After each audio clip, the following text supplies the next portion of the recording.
자, 여기 화면 제가 이게 집에서 좀 그려온 화면이 있는데 아, 그래요? 화면 잡아야 되나요? 하셨어요. 요거 제가 네. 뭐 물론 지금 라디오로 청취하시는 분들은 소리를 들어주시면 되고요. 혹시 유튜브로 지금 보시는 분들은 우리 제가 스케치북에다가 그림을 살짝 그려왔습니다. 지금 네, 잡혔습니다. 네, 좋습니다. 보시면 지금 바다가 있고요. 밑에는 위에는 강렬한 태양이 있습니다. 네. 내리쬐는 태양이 있는데요. 태양열로 공기가 뜨거워지면요. 자, 공기는 위로 올라갑니다. 네. 그러겠죠. 네, 위로 올라가고요. 위로 올라갈수록 기압은 낮아지는데요. 네. 여기에 부피가 커집니다. 점점. 네, 공기가 부피가 커져요. 음. 근데 이제 이런 현상이 계속되면 공기 중에 수증기가 물방울로 변합니다. 네. 이제 물방울이 변하다 보면요. 온도가 낮아지고 물방울이 계속 모이면 뭐가 만들어지죠? 구름이 만들어지겠죠. 맞습니다. 네. 구름이 만들어집니다. 네. 구름이 만들어지는데 이 구름이 점점 커지게 되면 무거우니까 네. 지면으로 이제 물을 뿌리게 되는데 음. 이게 바로 비가 오는 그 그렇죠. 현상을 말하는 거예요. 어. 그런데 이제 우리 그 콜롬비아나 브라질, 인도네시아 같은 나라들이 위치해 있는 이 적도라고 생각을 해보시면요. 적도 지역에는 태양을 바로 직사광선으로 받기 때문에 바로. 그렇죠. 음. 상승 기류가 발생하고 또 바람이 이 근처에서는 약하게 봅니다. 그래서 습기도 많은 곳이 이 바로 적도 부근인데요. 구름도 많이 만들어지고 비도 자주 오는 곳이 바로 적도라고 보시면 되겠어요. 그래서 태풍은 딱 적도 지역이 아닌 적도 부근에서 바다의 온도가 26도 이상일 때 생기는 저기압 형태라고 할 수 있습니다. 네, 여름이 되면 바다의 온도가 이렇게 높아지기 때문에 네. 여름에 태풍이 많이 발생하게 되는데요. 온도가 높아져서. 그렇습니다. 이 수증기가 아까 올라오게 되면은 거대한 구름, 이거보다 훨씬 더 수직으로 상승하게 되는 구름이 생기는데 이 구름을 정난운이라고 합니다. 근데 여기에 전향력, 지구가 돌잖아요. 네. 지구가 자전하면서 생기는 현상으로 시계 반대 방향으로 구름이 크게 돌기 시작합니다. 그래서 태풍은 시계 반대 방향으로 돌기 때문에 네. 보통 우리나라 오른쪽에 있는 나라들이 큰 피해를 입기가 쉬워요. 그게 지금 시계. 현재 일본에서도 큰 피해가 지금 발생하고 있는 네. 상황인데요. 네. 막 전봇대가 뽑힌다면서요? 네, 맞습니다. 그래서 지금 큐슈 지역에 있는 주민들은 대피를 한 상태고, 그러니까 항상 우리나라를 기점으로 시계 반대 방향으로 돌기 때문에 오른쪽에 있는 나라들이 피해가 굉장히 큽니다. 네. 자, 근데 태풍이 이게 너무 힘들 것 같은데 굉장히 피해도 많고 이게 도대체 안 왔으면 좋겠는데. 그러니까요. 근데 또 태풍이요 꼭 필요한 이유가 있어요. 지구에 열 에너지를 조절하기 위한 수단으로 지금 태풍이 있거든요.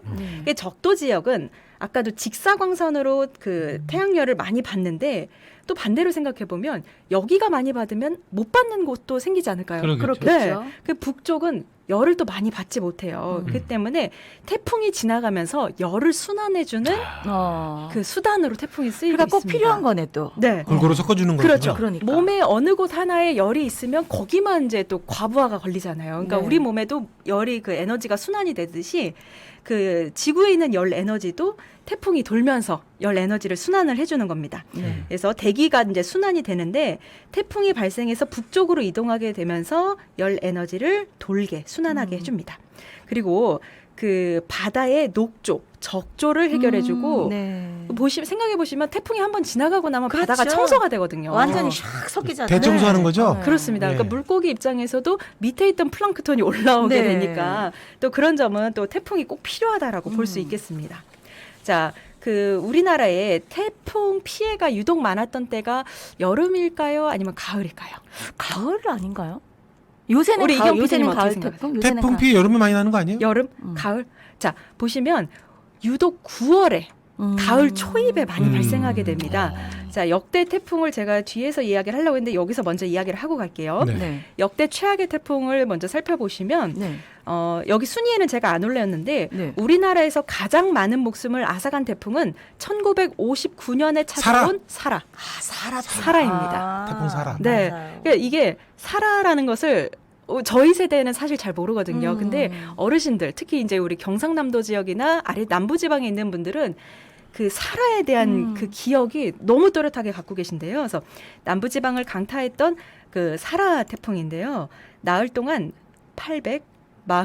849명이 숨지거나 실종됐습니다. 사흘 동안. 네, 맞습니다. 이 태풍 역시 9월에 찾아온 태풍이었어요. 그리고 제가 오늘 1위로 뽑은 태풍은 바로 2003년에 있었던 매미. 아, 매미. 네. 그것도 매미. 얘기 정말 많이 하잖아요. 네.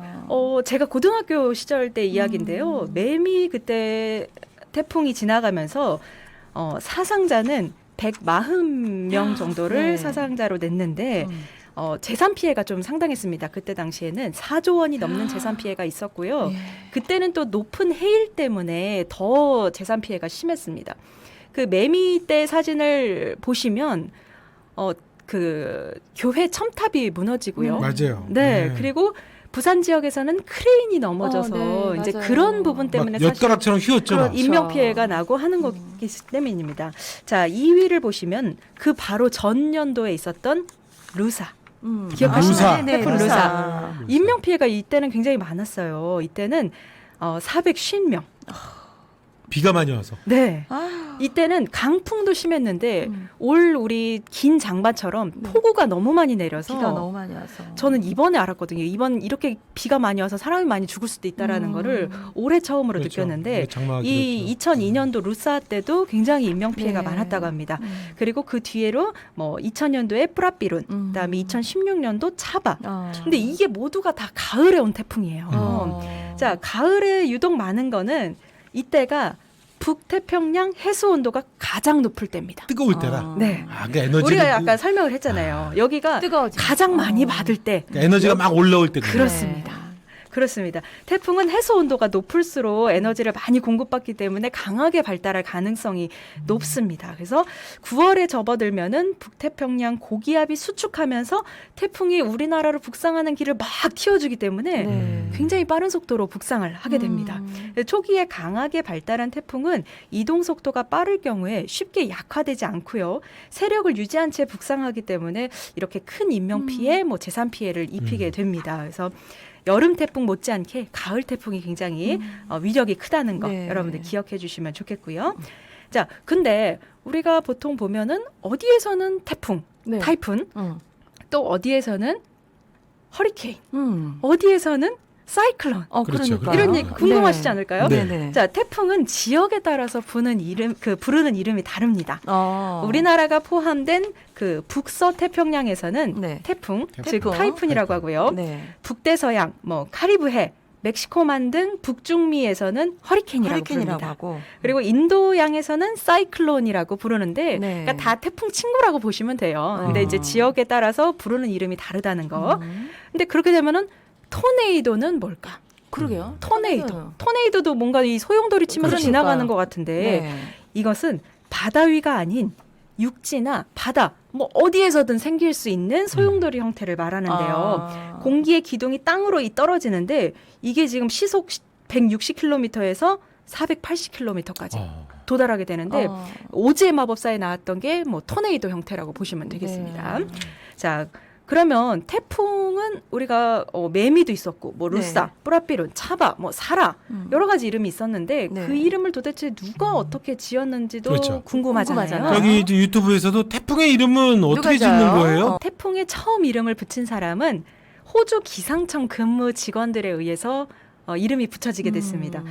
당시에 한 시기에 한 태풍만 오면은 현재 태풍이 북상 중입니다라고 하면 되는데 네. 여러 개 태풍이 동시에 오다 보니까 태풍 1호라고 할 수도 없고 태풍 2호라고 할 수도 없고 네. 이게 굉장히 헷갈리잖아요. 그래서 어떻게 하면 태풍을 구별할 수 있을까 고민하던 끝에 네. 태풍 이름에 자신이 싫어하던 정치가의 이름을 붙이면서 시작이 됐습니다. 네. 그렇군요. 뭐 예를 들어서 뭐 우리 이경 PD님을 제가 한번 네. 태풍이라고 하면은 태풍 이경이 올라오고 태풍 있습니다. 이경이 북상 중입니다. 이런 식으로. 이렇게 되면은 그분 서글퍼. 서글프신가요? 자, 이후에는 2000년부터 태풍위원회에 가입된 아시아 태평양 지역 국가에서 네. 10개씩 이름을 제출을 했는데요. 네. 국가에서 10개씩 제출하고 나면은 140개. 그 140개를 또 28개로 나눠요. 네. 그러면 각 5개조로 이름을 사용하기 시작이 됐는데 네. 1조부터 5조까지 이름을 먼저 순차적으로 사용하고 또 6조부터 10조까지 이름을 또 순차적으로 쓰게 됩니다. 그러니까 이제 이 140개 이름이 차례대로 쓰이다 보니까 4, 5년치 태풍 이름이 뭐 미리 예약된 예약된 거네요. 그렇습니다. 자, 태풍 이름 중에 개미, 노루, 제비, 너구리, 장미, 미리네, 고니, 메기, 독수리 등 이 어. 우리나라 말로 된 것도 확인하실 수가 있겠는데요. 네. 이번 제10호 태풍 하이선은 중국에서 제출한 이름이에요. 네. 그게 중국에서 제출한 이름으로 바다의 신이라는 의미를 담고 있다고 합니다. 그렇군요. 네. 근데 태풍이 네. 제명당할 수 있다는 거 아세요? 이름이요? 태풍에 제명을 당해요? 그 이름을 빼버린다고요? 그렇죠. 오. 태풍 이름이 제출해서 분명히 쓰였는데 썼는데 제명당하는 이유가 꼴보기 싫어서. 이제 뭐 그런 의미이긴 한데 조금 더 풀어서 설명을 하면 네. 너무 큰 피해를 입지 않았으면 하는 마음에서 사실은 태풍 이름을 짓는 건데 네. 너무 피해를 입히다 보면은 나중에는 매미라는 이름만 들어도 그 태풍이 떠오르고 또 얼마나 많은 분들이 상심이 그렇죠. 크실 거예요. 네, 그렇기 네. 때문에 이름을 이제 제명시키고 다른 이름으로 등록을 한다고 하는데요. 과거 이제 그 우리나라에 아까 말씀드린 네. 루사 태풍 2002년 한일 월드컵이 열리던 그 해에 찾아온 태풍이었는데요. 네.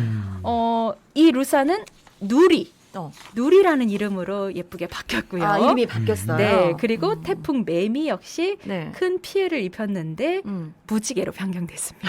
아. 네, 그러니까 우리는 지금까지 태풍 매미 하면은 그래 너무 피해가 컸어 하는 생각이 지금도 남아 있잖아요. 사실 그렇죠. 굉장히 오래된 일이긴 한데도 네. 근데 그런 마음을 담아서 이제 태풍은 매미는 무지개, 그다음에 루사는 누리, 이런 식으로 변경을 한다고 하고요. 이름이 계속 이렇게 바뀔 수가 있는 거군요. 그렇습니다. 이 제명이 당한 이름을 다시 이제 제출을 해서 그 나라에서 네. 그 140개를 채우게 되는 겁니다. 그러니까 태풍 이름은 계속 돌고 도는 거예요. 계속 이름이 새로 지어지는 게 아니고 1조부터 뭐 140개까지 갔으면 다시 1번으로 가는 거예요. 네. 자, 그렇습니다. 근데 이제 우리가 태풍이 올 때 그러면은 피해를 좀 줄여야 되잖아요. 그러니까요. 네. 그러니까 물론 외출을 가장 안 하시는 게 물론 가장 필요하고요. 강한 바람이 일단 불게 되면은 가장 걱정되는 부분이 바로 창문이에요. 이 유리창 흔들리는 소리가 저는 밖에서 누가 이게 자꾸 이게 노크를 하시는 줄 알고 좀 무서웠는데 지금 기억하시나요? 우리 몇 해 전까지만 해도 우리 유리창에다가 막 뭐 테이프 X자로 붙이고 테이프에 X자 붙였어요. X자로 붙이고 신문 붙이고 그렇죠. 젖은 신문도 이렇게 막 네. 붙여놓고 하셨는데 사실 이 큰 도움이 안 됩니다. 유리창이 깨졌을 때 파편이 뭐 좀 줄어드는 거 정도의 예방이 되는데 X자는 사실 무용지물이고요.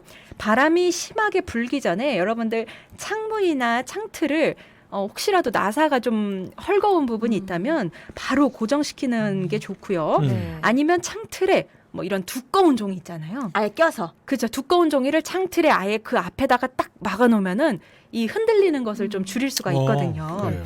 이 실험을 해보니까 두꺼운 종이를 창틀에 껴놨을 때 시속 180km의 바람이 불어와도 창문이 깨지지 않았습니다. 그러니까 혹시라도 만약에 내가 테이프를 붙이고 싶다 하시는 분들은 유리창에 X자나 뭐 이런 걸 붙이지 마시고 창틀에 테이프를 붙이셔서 간단하게 고정하는 거. 네, 그게 가장 중요하다고 생각이 듭니다. 네. 그리고 뭐 아까 말씀드렸지만 지난번에 온 태풍이 교회 첨탑이 쓰러지고 간판이 떨어지고 그렇기 때문에 인명 피해가 그런 데서 또 오는 거거든요. 그렇죠. 그러니까 태풍이 지나갈 때는 바깥 출입을 최대한 이제 자제해 주시는 것이 좋고 만약에 외출을 하시더라도 낙하 위험이 높은 공사장 특히 이런 곳은 절대 지나가시면 안 되겠습니다.